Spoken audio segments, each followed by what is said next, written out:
Har du solgt mange stoffer før i dit liv? Ja, jeg har solgt mange forskellige stoffer, men det er mest kokain. Tjente du gode penge, og hvor mange penge tjente du? Jeg tjener rigtig gode penge. Fordi altså 1 gram kokain, det kan nemt komme op på mellem 1.000 og 1.500 kroner. Så det er dem og hurtige penge. Nå.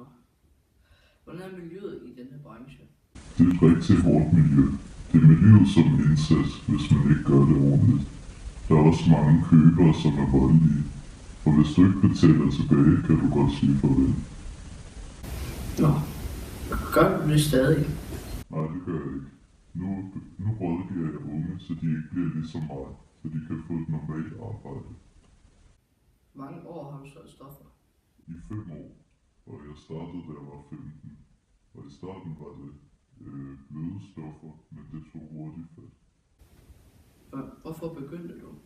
Jeg begyndte, fordi meget min mor manglede penge, og min far har jeg aldrig mødt. Min mor fandt ikke ud af, at jeg solgte stoffer, indtil jeg var 19 år. Hun fandt noget kokain på mit værelse, og så sagde hun, at jeg skulle stoppe. Stoppede da din mor sagde, du skulle? Ja, i starten gjorde jeg, men hurtigt efter blev jeg fristet til at sælge stofferne igen.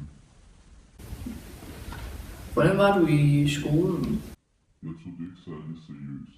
Jeg fik dårlige karakterer, men der var en ting, jeg var god til, det var idræt. Jeg var også meget voldelig. Jeg droppede ud af folkeskolen i 9. klasse og gik rundt ind i byen og solgte stoffer. Jeg mødtes stadig med mine venner, men til sidst så skulle de på gymnasium, og så havde de ikke tid til at være sammen med mig.